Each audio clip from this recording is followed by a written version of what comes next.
계시록 10장은 6번째 나팔하고 7째 나팔 그 사이에 어떻게 보면 하나의 삽입된 장면이라고 보시면 돼요. 예. 그러니까 지금 7째 나팔을 향해서 나가고 있는데 그 과도기 안에 들어가 있는 삽입된 장면이라고 볼 수 있어요.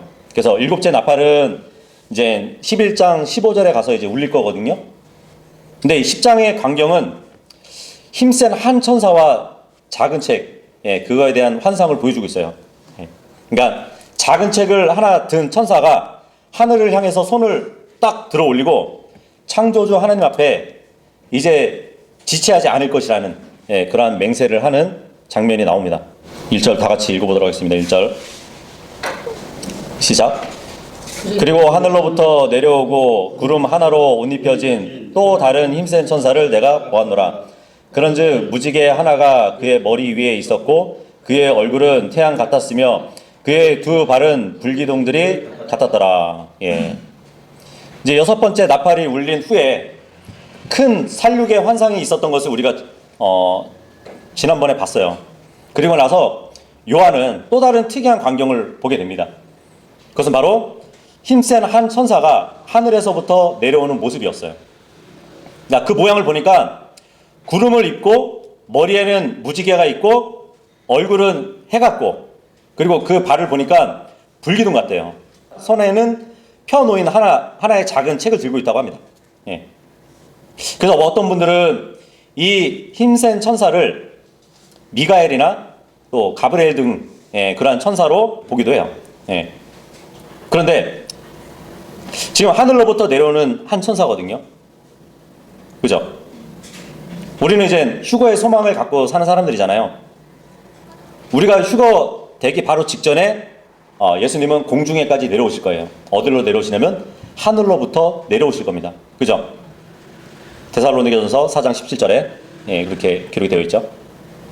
그리고 이 천사를 보니까 구름으로 옷을 입었대요. 예.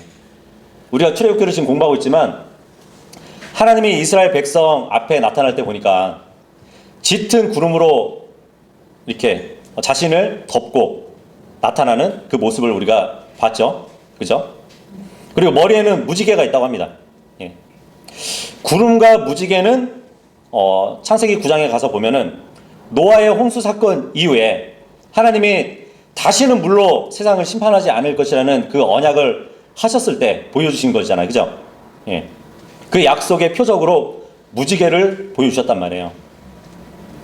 그래서 하나님이 지금 여기 힘센 천사가 바로 그리스도라면 그 약속을 기억하시고 이 7년 환란은 홍수의 심판을 제외하셨다는 것을 어떻게 보면 표식으로 머리 위에 무지개를 이렇게 두시고 보여주는 듯한 그런 장면을 보여주고 있습니다. 예. 그리고 얼굴은 해와 같대요. 예수님이 한 번에 이렇게 변형산에 올라가셨을 때, 그죠? 베드로, 야고보, 요한이 예수님을 바라봤을 때 그 얼굴이 해와 같다고 그랬거든요. 그죠? 예. 그리고 계시록 1장 15절하고 16절에도 보면은 주님의 얼굴이 해와 같다는 모습을 해주시고 계십니다. 그래서 이 모습은 예수 그리스도께서 환란 후에 자신이 가지고 있는 소유지를 이렇게 말씀하시면서 미리 예고하시는 것으로 보여지기도 한단 말이죠. 그래서 이 힘센 천사는 바로 다른 어떤 일반 천사들이 아니라 그리스도일 것이라는 것을 우리는 볼 수 있어요. 2절하고 3절 읽어보겠습니다. 시작. 그리고 그가 자기 손 안에 펼쳐진 작은 책 한 권을 가지고 있었더라. 그리고 그가 자신의 오른발은 바다 위에 자신의 왼발은 땅 위에 두었으며 마치 사자 한 마리가 포효하듯 큰 목소리로 외쳤더라. 그리고 그가 외쳤을 때 7 천둥이 그들의 음성들을 발하였더라. 예. 이 천사의 오른발은 바다에 두고 있대요. 보통 성경에서 바다 하면은 문자적인 기본적인 적용으로 봤을 때 지중해로 보거든요. 지중해. 그리고 왼발은 땅에 두고 있대요. 그렇다면은 이 발은 이스라엘 그 땅을 말할 수도 있단 말이죠. 그런데 유대인들의 그 책 중에 탈무드가 있어요. 탈무드에 보면은 산델폰이라는 천사가 기록되어 있어요. 근데 이 산델폰이라고 하는 그 천사가 탈무드에 기록이 되어 있는데 그 키가 800km나 컸다 그래요. 그래서 요한이 본 천사는 랍비들의 탈무드에 나오는 산델폰이 아니겠느냐 이제 그렇게 말씀하시는 분들도 있어요. 근데 탈무드 그 이야기는 그죠? 성경하고 좀 구별돼야 되는 책이잖아요. 그죠? 만들어진 책이란 말이에요. 그냥 유대인들이 하나의 지혜서를 그러니까 지혜를 배우라고 만든 책이거든요. 근데 어쨌든 지금 여기 있는 천사는 목소리가 그냥 사자가 포효하듯 외치는 그런 음성을 볼 수 있습니다. 보통 성경에 사자 하면은 뭐 떠오르는 것이 그리스도 아니면은 마귀잖아요, 그죠?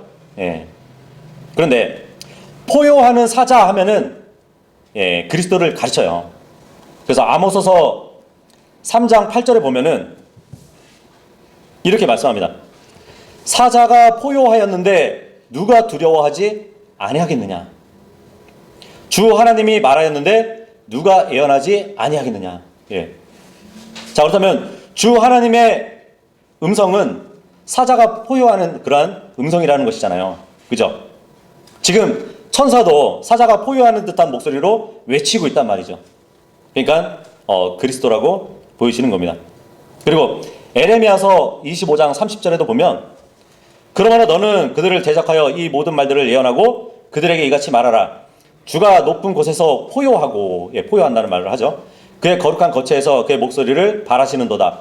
그가 그의 거처 위에서 막강하게 포효하리라. 그가 한 고성을 내리니 포도즙 틀을 밟는 자들같이 땅의 모든 거주자들을 대적하여 그리하리라. 여기도 보니까 주님의 음성은 목소리는 포효하는 그 고성이래요. 그리고 요엘서 3장 16절에도 보면 주가 또한 시온에서 포효할 것이요 예루살렘에서 그의 음성을 발하리라. 그리하면 하늘들과 땅이 요동하리라. 그러나 주는 그의 백성의 소망이요 이스라엘 자녀들의 힘이 되리라. 주님의 음성이 얼마나 크면은 하늘들과 땅이 요동할 정도래요. 자, 그래서 지금 등장하는 힘센 천사는 바로 그리스도를 말하고 있다는 것이에요. 그래서 천사 하면은 섬기는 천사들을 뜻하기도 하지만 성경에 이제 보통 천사들 하면은 하나의 출현, 현현 이런 뜻을 갖고 있어요.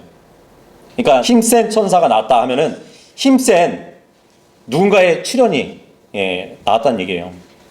자, 그리고 결정적으로 왜 그리스도라고 볼 수밖에 없느냐 하면 11장에 가서 보잖아요. 계시록 11장 3절에 보면은 두 증인이 하나님께 이제 쓰임을 받는데 이 문맥이 이어지면서 내가 나의 두 증인에게 권능을 주겠노라 이 말을 누가 했냐면 이 힘센 천사가 해요. 그렇다면 어떤 높은 계급의 천사라도 누군가에게 권능을 줄 수 있는 천사는 없거든요. 그죠?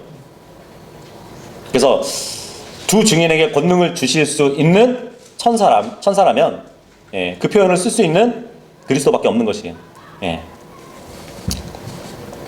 자, 이제 그 정체를 우리가 봤고 이 힘센 천사가 발로는 한쪽은 땅을 밟고 하나는 바다를 밟고 있대요. 이 땅과 이 바다를 소유했다는 얘기예요. 그렇다면 힘센 천사가 그리스도라면 이 지중해와 이스라엘의 그 땅, 그 소유권이 바로 그리스도께 있다는 것을 말해주는 것이에요. 이것도 이제 우리가 어떻게 알 수 있냐면, 그러니까 주님이 아브라함에게 가나안 땅을 약속하시면서 그 땅을 길이로도 걸어보고 너비로도 걸어보라고 그러셨거든요. 아브라함에게 소유로 주셨기 때문에. 신명기 11장 24절에 나오죠. 그리고 주님은 모세가 죽은 후에 가나안 땅에 들어가는 여호수아에게도 똑같이 말씀하셨어요. 땅을 밟아보라고. 근데 지금 땅과 바다를 밟고 있는 이 힘센 천사가 그리스도라면 그 지경을 다 소유하신 바로 그리스도라고 보시면 되죠. 그래서 고린도전서 15장 26절에서 28절을 보시면 앞으로 주님은 밟고 있는 땅과 바다뿐만 아니라 모든 것이 그리스도의 소유가 되어서 모든 것들이 다 주님께 굴복하고 복종한다고. 그분의 발 앞에서 굴복하고 복종한다는 그 말씀을 또 해주십니다. 그러니까 모든 것의 소유는 그리스도의 것이라는 것이죠. 자, 그런데 작은 책을 들고 계셔요. 사자에 부르짖는 것 같이 큰 소리를 외치니까 7 천둥이 자기 음성을 말했다고 합니다. 이 작은 책에 대해서는 어떤 분들은 이건 사복음서다, 신약 성경이다, 이런 견해를 갖고 있어요. 아니면은 사도 요한에게 준 특별한 계시의 내용이 담겨져 있는 책이다. 그리고 어떤 분들은 계시록 11장에서부터 계시록 12장까지의 내용이라는 견해가 있어요.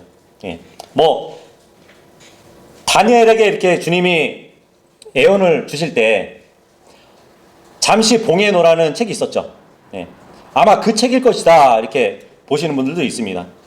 근데 정확히 어떤 책이라고 성경에서는 말씀해주고 있진 않아요. 그냥 작은 책이라고 말씀을 해주고 있습니다. 어쨌든 작은 책의 내용은 일곱째 나팔이 부러지고 난 이후에 될 그 일들에 대한 기록일 가능성이 크긴 합니다. 4절 읽어보겠습니다. 4절 시작. 그리고 7 천둥이 그들의 음성들을 발하였을 때 내가 막 기록하려고 하였는데 하늘로부터 7 천둥이 발설한 것들을 봉인해버리고 그것들을 기록하지 말라고 내게 말하는 한 음성을 내가 들었노라. 우리가 알기로는 계시록은 모든 것을 열어주는 책이거든요. 그죠? 그리고 모든 것이 열리는 책이에요. 땅의 지옥까지 열리는 내용을 담고 있는 게 계시록이란 말이에요. 그런데 지금 이 힘센 천사가 포위할 때 7 천둥이 음성을 발했는데 그것을 사도 요한이 기록하려고 했어요. 무슨 내용인지. 그런데 지금 그 발설한 것들을 기록하지 말래요. 계시록 책이지만 이 부분에 있어서만큼은 봉인된 내용이라고 볼 수 있죠.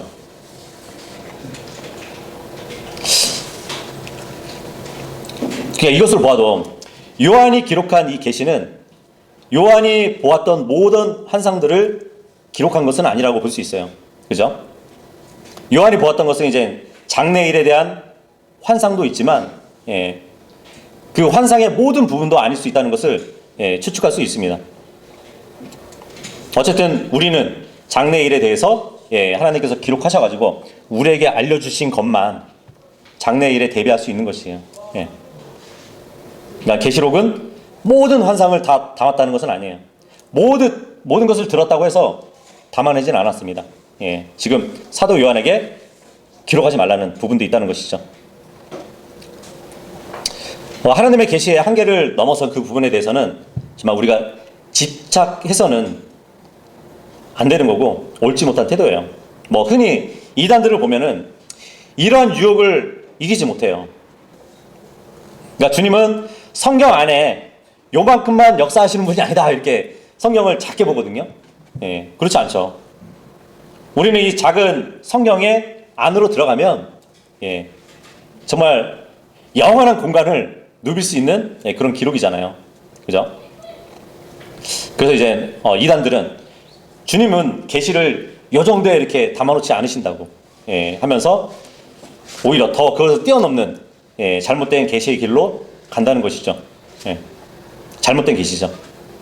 그래서 우리에게 주신 이 계시의 책인 성경만 하더라도 하나님이 이 세상을 향해 가지고 계신 모든 섭리를 밝혀주고 계시기에 충분해요. 그죠? 하늘 왕국에 가기 전까지는 다 알 수 있는 방법은 없습니다.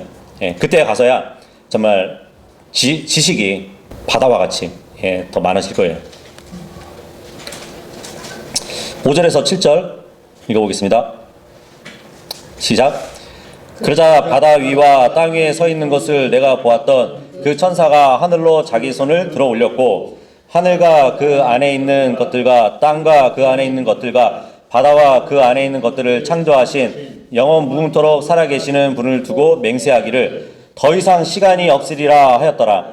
그러나 일곱째 천사의 음성의 날들에 그가 나팔을 울리기 시작할 때 하나님의 신비가 이루어지리니 그분께서 그분의 종들인 예언자들에게 선언하신 대로니라.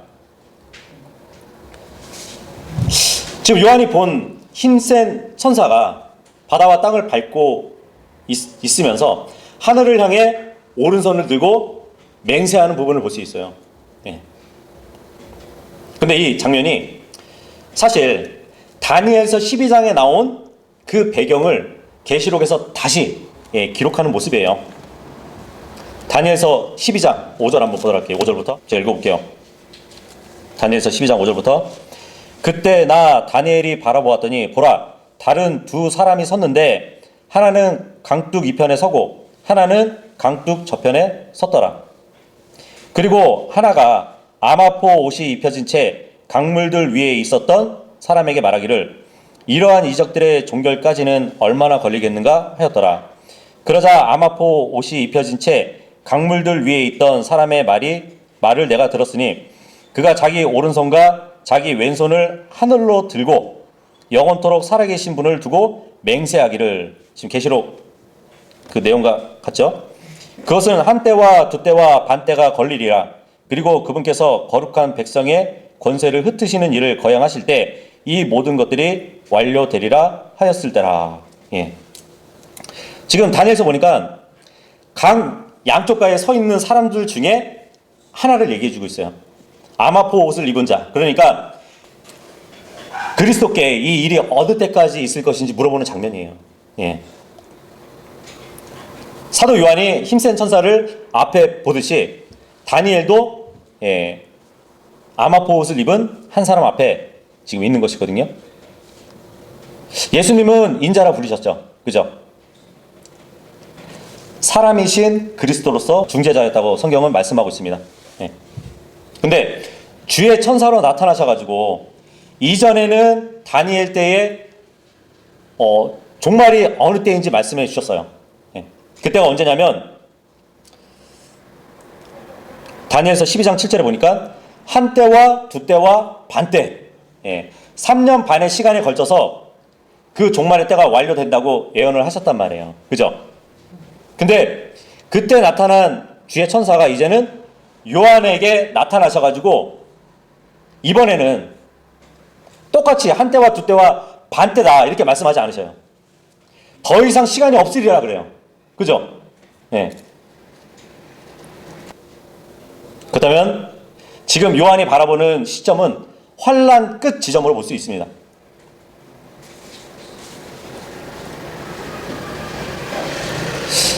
그리고 본문에 이제 그 7절에 천사가 일곱째 나팔을 불게 되면 하나님의 신비가 성취될 것을 강조하고 있어요. 여기서 하나님의 신비가 뭐냐면 세상의 마지막에 이루어질 하나님의 섭리를 얘기해 주는 것이에요. 하나님의 경륜을 얘기해 주는데 바로 예수 그리스도께서 왕국을 세우시는 그날, 그날을 얘기하는 것이에요. 그게 바로 하나님의 신비예요. 왕국의 신비. 그래서 우리는 계시록 6장에 보면은 제단 아래에서 순교당한 성도들을 봤잖아요.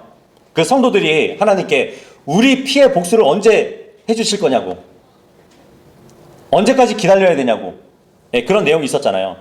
그죠? 그때가 바로 지금 본문에 얘기하는 더 이상 시간이 있지 않을 것으로 볼 때 바로 이 시점이 그 순교자들의 동료 종들과 또 형제들의 죽음의 수가 다 차가지고 그들의 원수를 갚아주는 그 시기라고 볼 수 있습니다.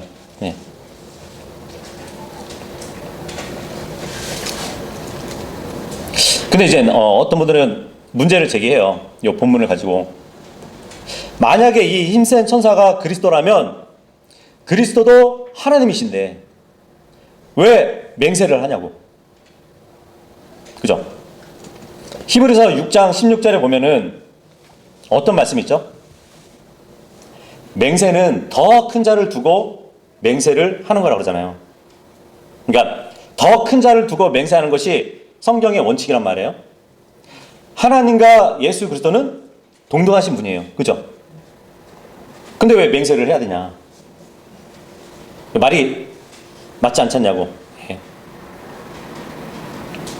예수님도 영원히 살아계신 분이고 모든 것을 창조하신 분인데 그분이 맹세한다는 것은 성립이 안 된다. 예.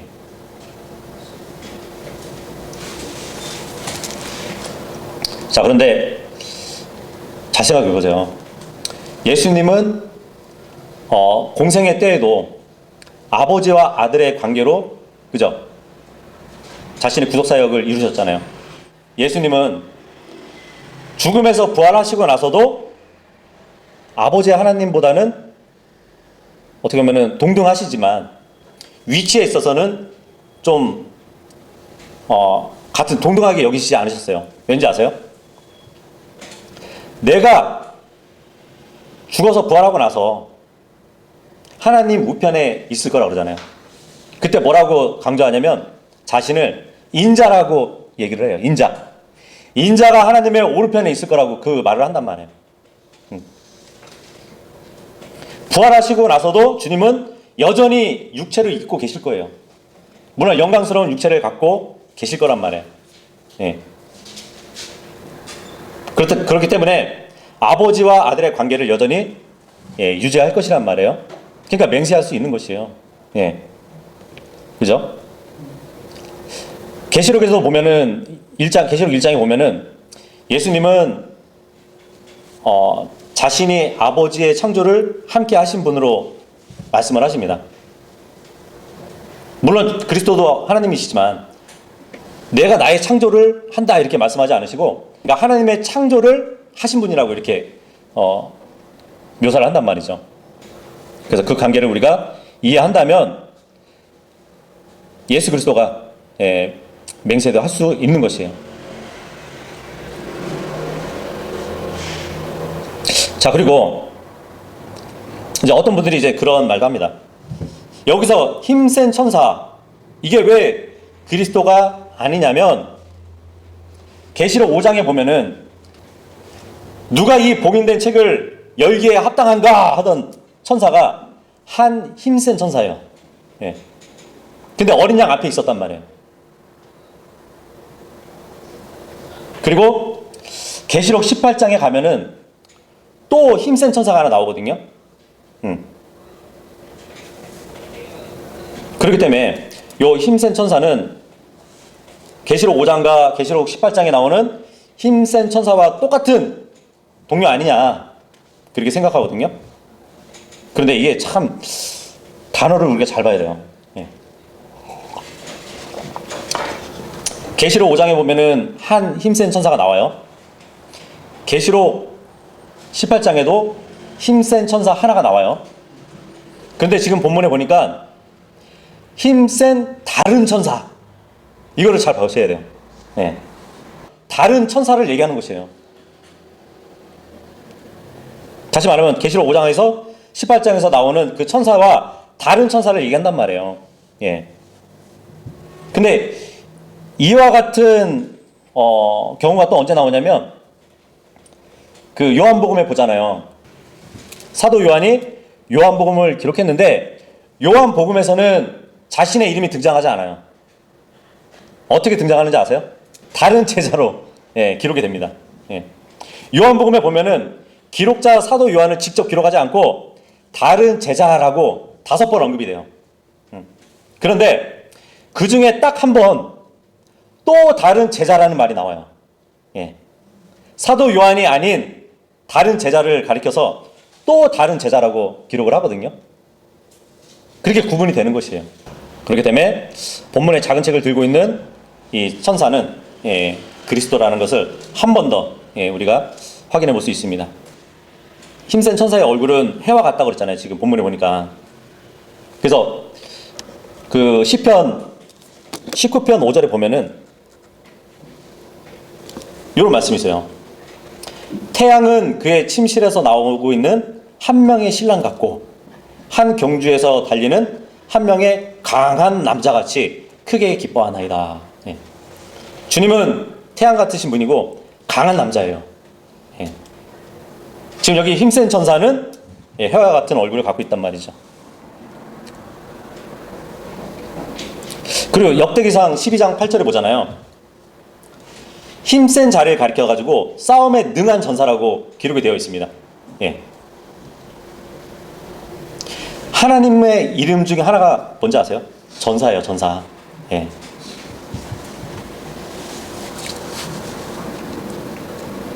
어쨌든 그리스도께서 자신의 소유된 이 바다와 땅을 밟고 계시는데, 예수 그리스도가 재림하실 때는 정말 그동안에는 왕국이 바로 실현되지 못했었어요. 이방인들의 때가 차면 반드시 세울 것이었습니다. 그래서 재림하시고 나서는 왕국이 세워질 것인데, 먼저 땅과 바다가 주님의 소유가 된 후 왕국이 세워지는 것이에요. 그래서 그것을 이렇게 묘사해주는 장면을 우리가 보고 있는 것이에요. 힘센 천사가 외칠 때 일곱 천둥이 음성을 발했대요. 이것 또한 우리가 이 힘센 천사가 주님이라는 것을 알 수 있는 것이죠. 왜냐하면 사무엘하 22장하고 시편 18장에 보면은 주님은 자신의 음성을 천둥 소리로 내시는 분이라고 하시거든요. 그리고 나중에 우리가 휴가 될 때도 우리는 이리 올라오라 라는 음성을 듣겠지만, 불신자들은 천둥 소리를 하나님의 음성으로 듣게 될 것이란 말이죠. 그래서 여러 가지 성경을 이렇게 끄집어내면 당연히 이 힘센 천사는 그리스도라는 것을 알 수 있는 것이죠.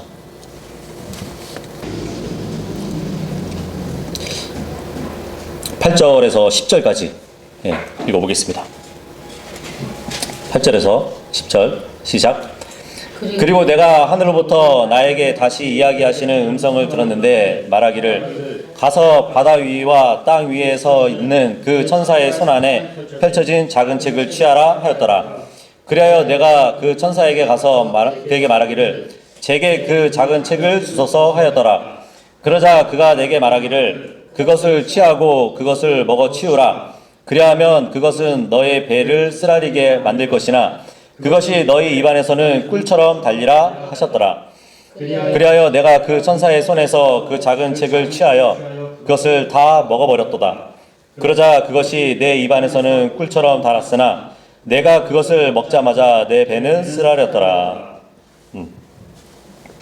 이제 힘센 천사가 맹세한 후에 하늘에서 들리던 그 음성이 요한에게 가서 바다와 땅을 밟고 서 있는 이 천사의 손 안에 있는 작은 책을 가지라고 말해집니다. 그래서 요한이 천사에게 나아가서 이제 작은 책을 달라 그래요. 그 천사는 그것을 먹으라고. 책인데 어떻게 먹을 수 있을까요? 먹을 수 있는 그 재료로 만든 책이니까요. 어쨌든 이걸 먹으면, 이 책을 먹으면 꿀같이 달겠지만 배에서는 쓰라리게 될 것이라고 말을 합니다. 하나님의 말씀을 성경에 보면은 다양한 음식으로 묘사돼요. 그죠? 고린도전서 3장 2절이나 베드로전서 2장 2절을 보면은 하나님의 말씀을 젖이라고 표현합니다. 히브리서 5장 12절하고 14절을 보면은 단단한 음식이라고 표현을 해요. 고기와 같다고. 누가복음 마태복음 4장 4절에 보면은 빵으로도 말씀하시죠. 그리고 꿀로도 말씀하셔요. 잠언서 25장에 보면은 사과들 같다 그래요. 말씀을. 그래서 우리는 단순히 하나님의 말씀을 영의 양식이라고 말만 붙이는 것이 아니라 정말 이렇게 보면은 우리에게 탄수화물도 주고, 그죠? 단백질, 비타민 C, 우리 육체에게 필요한 그런 영양소를 주는 것처럼 영적인 영양소도 주신다는 말씀이죠. 다윗도 주님의 말씀을 들고 뭐라고 했냐면, 주의 말씀들이 내 입맛에 어찌 그리 단지요. 참으로 내 입에 꿀보다 더 단이다. 예. 그 성경의 말씀 또는 이 책 두루마리를 먹는다는 표현이 여러 번 등장합니다. 그럼 지금 본문의 작은 책은 애언의 말씀이라고 또 볼 수 있겠죠, 그죠? 예. 에스겔서 2장 8절에 보면 너는 내게 말하는 것을 듣고 너의 입을 벌려서 내가 너에게 주는 것을 먹으라 그럽니다. 예. 말씀을 먹으래요. 말씀을. 에스겔서 3장 3절에도 보면 사람의 아들아 내가 너에게 주는 이 두루마리를 너희 배가 먹게 하고 너희 장기들을 채우라 하셨느니라. 그때 내가 그것을 먹었는데 나의 입안에서는 그것이 달콤함이 꿀과 같았더라 그럽니다. 예. 혹시 여러분들 말씀을 보면서 꿀과 같이 단 적이 있나요? 에레미야서 15장 16절에도 보면 당신의 말씀들이 발견되었사오니 제가 그것을 먹었나이다. 그런즉 당신의 말씀이 저에게 있나니 당신의 마음의 즐거움과 큰 기쁨이 그러하나이다. 예. 이 먹는 걸로 즐거움을 느끼는 분들 있잖아요. 식도락가라 그러나요?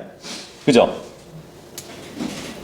맛집 찾아다니면서 예, 그것을 기쁨과 즐거움으로 사는 사람들 있잖아요. 마찬가지로 지금 에레미야서 보니까 주님의 말씀을 먹으니까 그분의 마음의 즐거움과 큰 기쁨이 자기에게도 있다는 것을 말해주고 있는 것이에요. 물론 책을 먹는다는 말은 그 안에 있는 기록들, 그죠? 그것을 듣고 믿는다는 의미일 것이에요.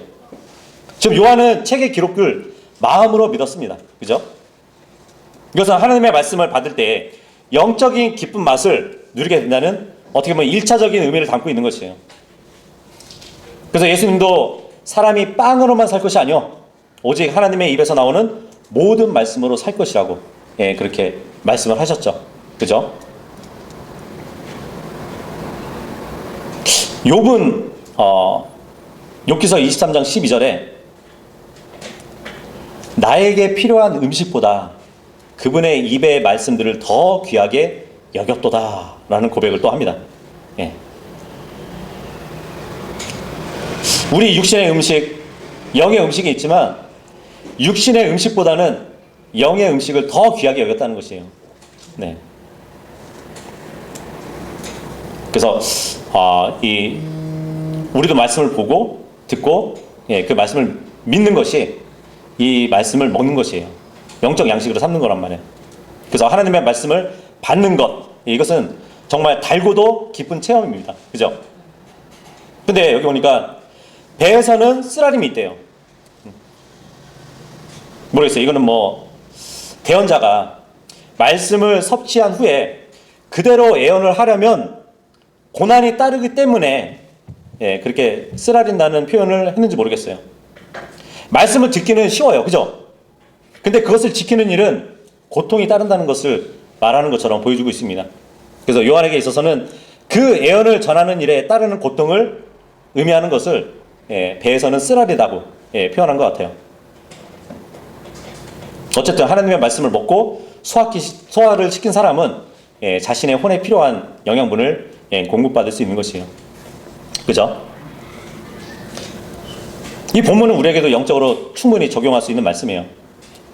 말씀은 소유하고 가까이 두는 것만이 전부가 아니라 식사를 하듯이 정말 먹어야 되는 것이에요. 네. 내 영의 풍요함을 위해서 정말 갈급한 심정으로 말씀을 먹어야 되는 것이에요. 여러분들 배고플 때 어때요? 신경이 막 예민해지고 그렇지 않나요? 너무 배고프면은 그런 것처럼 갈급한 심정으로 말씀을 먹어야 되는 것이에요. 베드로전서 2장 2절의 말씀처럼 갓난 아기들로서 순수한 말씀의 젖을 사모하라 그러잖아요. 갓난 아기들 한번 보세요. 애가 배고프면 어떡하죠? 막 울잖아요. 그죠? 젖 달라고 막 울잖아요. 그런 것처럼 정말 갈급한 심정으로 말씀을 먹어야 되는 것이에요. 우리가 썩어 없어질 육신을 위해서도 날마다 음식을 먹잖아요. 그죠? 그런데 영원한 혼의 건강함을 위해서 정말 얼마나 많이 투자를 해야 될까요? 이 말씀을 지식으로 취하는 것은 정말 즐거운 일이에요. 꿀같이 단 것이에요. 예. 그런데 성경 말씀을 달다고 느끼지 못하면 아직 성경을 조금 모른다는 말일 수도 있고요. 입에서는 달지만 배에서는 쓰다고 했는데 뭐 어떤 사람은 그 내용이 심판의 메시지를 담고 있기 때문에 쓰다고 말하는 분들도 있고, 아니면 거기에 더해서 말씀을 받는 사람들은 즐거운 일이지만 그것을 내 삶 속에서 적용할 때는 소화시키기 위한 하나의 쓴 경험이라고 이렇게 표현하시는 분들도 있어요. 어쨌든 말씀에 순종하는 일은 결코 쉬운 일은 또 아니라고 보여지죠. 그죠? 아픔을 수반해야 되는 것이에요. 왜냐면 우리의 육신은 죄의 몸이고 사망의 몸이기 때문에 그래요. 그렇기 때문에 말씀을 먹지 않으면 안 되는 것이에요. 어쨌든 사도 요한은 힘센 천사에게 작은 책을 받아서 먹었고, 입에는 달았지만 속에서는 쓰라린 그 경험을 하고 있습니다. 11절 읽겠습니다. 시작. 그러자 그가 내게 말하기를 너는 반드시 많은 백성들과 민족들과 어족들과 왕들 앞에서 다시 예언하여야만 하리니라.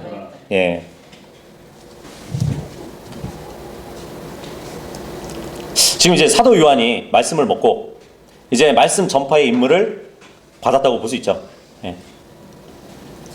지금 작은 책을 받은 사도 요한은 그 책에 기록된 내용이 의미하는 바가 뭔지 알았고 또 온 인류에게 얼마나 중요한 예언인지 잘 알고 있었어요. 하지만 그것을 전하기 위해서는 쓰라린 어떤 고통을 감해야 된다는 것을 우리가 봤는데, 이 사도 요한이 먹어버린 그 예언의 책은 단순히 뭐 어떠한 요한이 자기의 호기심을 충족시키거나 자신의 기쁨을 위한 것만이 아니라 온 세상에 전해야 할 그 메시지라는 것을 보여주고 있는데, 지금 이 환상을 기록한 시점은 사도 요한 때, 그러니까 AD 거의 뭐 90년에서 100년 그 사이잖아요. 어찌 보면은 이 말씀은 사도 요한이 계시록에 이 예언을 다 기록하고 나서 그 계시록이 다 기록된 후에 이 예언의 내용이 다시 우리에게 전달되는 그 말씀을 보여주고 있는 것이 아닌가, 또 이렇게도 생각하게 되죠. 그러니까 요한이 작은 책을 받아서 그 예언의 내용을 사람들에게 전해야 되는데 직접 전하기보다는 계시록에 기록을 다 해서, 지금 우리가 계시록을 보고 있잖아요. 그죠? 그렇게 전달되는 것이 아닌가 보여주기도 한단 말이에요. 자, 이렇게 해서 오늘은 계시록 10장을 봤는데, 요한처럼 우리도 하나님의 복음의 신비를 맡은 자들이에요. 그죠? 그러니까 우리도 하나님의 능력의 복음을 사람들에게 전해서 그 복음이 확산되고 또 하나님의 뜻이 전파되는 그 일에 정말 최선을 다하고 노력을 다하고 경주할 수 있어야 할 것입니다. 그래서 오늘은 여기에서 마무리하도록 하겠습니다. 그렇습니다.